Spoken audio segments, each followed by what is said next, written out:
In the gilded halls of his Brussels palace, King Leopold II would trace his finger across the map of Africa, following the sinuous curve of the Congo River like a serpent stalking its prey. His eyes, described by contemporaries as cold and shark-like, would gleam with an inner fire that spoke not of royal dignity, but of consuming avarice. Here was a man who would transform an entire continent's heart into his private hunting ground, a monarch whose dreams of empire would birth one of humanity's greatest nightmares. The child who would become Belgium's second king learned early that crowns could be both heavy and hollow. Born into a royal family ruling a nation he considered too small for his ambitions, young Leopold grew up nursing a profound sense of inadequacy that would later metastasize into a cancerous hunger for power.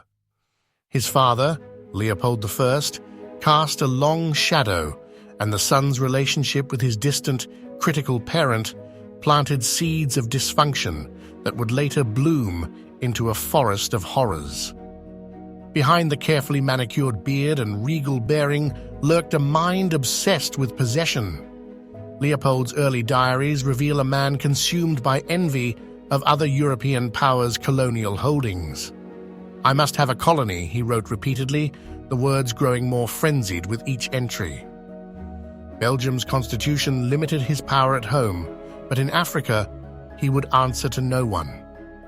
His personal motto might well have been, "What I cannot rule, I will own." The creation of his Congo Free State represented a masterpiece of diplomatic manipulation. At the Berlin Conference of 1884 to 1885, Leopold, who never set foot in Congo, convinced the world's powers to grant him personal ownership of a territory 76 times the size of Belgium.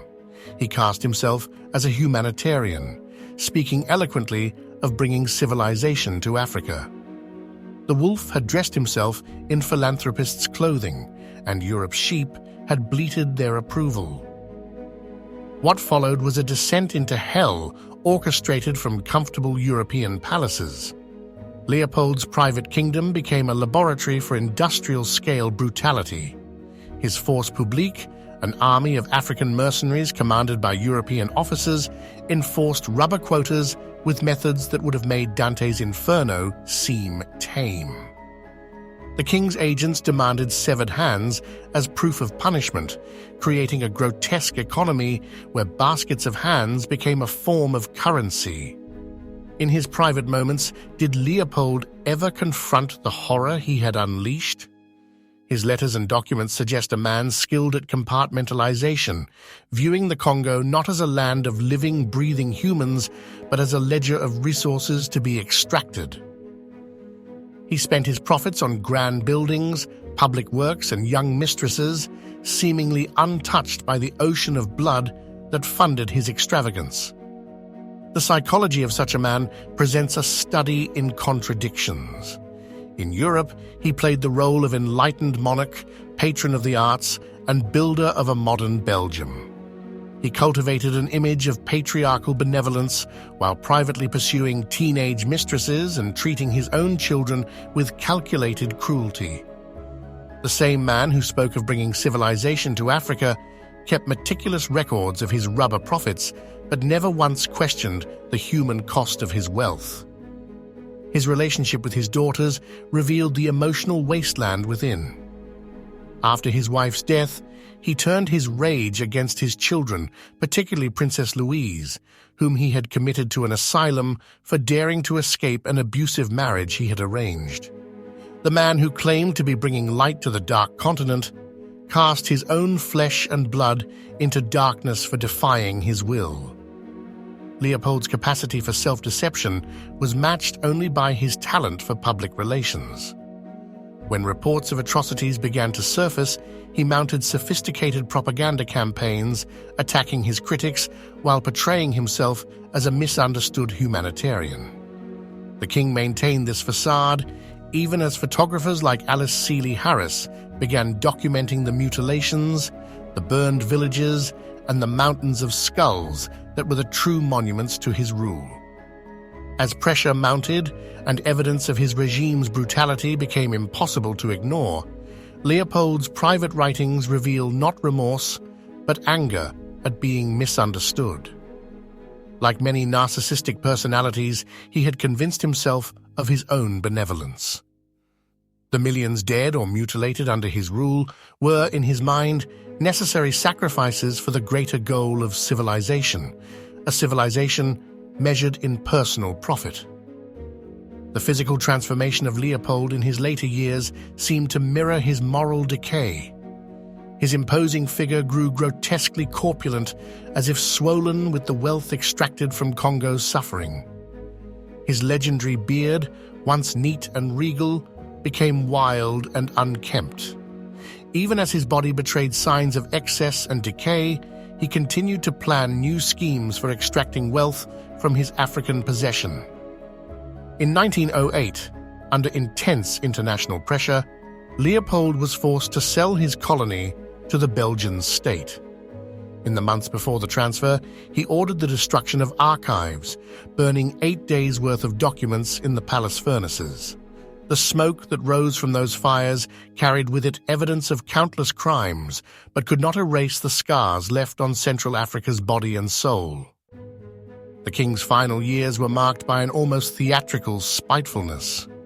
Knowing his death approached, he engaged in elaborate financial manipulations to prevent his daughters from inheriting his wealth, created foundations to ensure his building projects would continue, and carried on a very public affair with a teenage prostitute-turned-baroness. It was as if, having failed to maintain control of Congo, he was determined to extend his malign influence beyond the grave. Modern estimates suggest that Leopold's rule resulted in the deaths of up to 10 million Congolese. The population of the Congo Free State was reduced by approximately half during his ownership, yet he died in his bed in 1909, surrounded by luxury paid for with African lives. His last words were reportedly directed to his personal assistant: "Tell them I did great things." The physical legacy of Leopold II remains visible in Belgium's grand architecture, built with Congo's riches. The psychological legacy runs deeper, manifesting in generations of trauma among the Congolese people and uncomfortable questions about human nature itself. How does a man convinced of his own greatness become the architect of such horror? What does it say about civilization that it could produce and for so long tolerate such barbarism? Today, the statues of Leopold II that once dominated Belgian cities are being removed or contextualized as a new generation confronts this dark chapter of their history. But perhaps the most chilling aspect of Leopold's story is not the unique horror of his crimes, but how easily they were accepted by the civilized world of his time. His true legacy may be the demonstration of how readily humans can normalize atrocity when it comes dressed in the garments of progress and profit. In a recently discovered letter, written near the end of his life but never sent, Leopold addressed future historians. "Judge me not by your small moralities. I dreamed a kingdom, and I took it. If heaven marks me damned, then let hell know I come as a king." The letter remains sealed in his private archives, its edges charred as if it had been meant for the flames, but somehow survived, a final whisper from a man who thought himself above human judgment, not realizing that his true punishment would be remembrance. In the depths of the Congolese rainforest, where vines slowly strangle the ruins of Leopold's rubber stations, local elders tell of a different kind of haunting. They say that on moonless nights, when the air grows thick with memory, you can hear the sound of phantom chains dragging through the undergrowth, followed by the clicking of a ghostly rosary, the restless spirit of a king who still refuses to count his dead.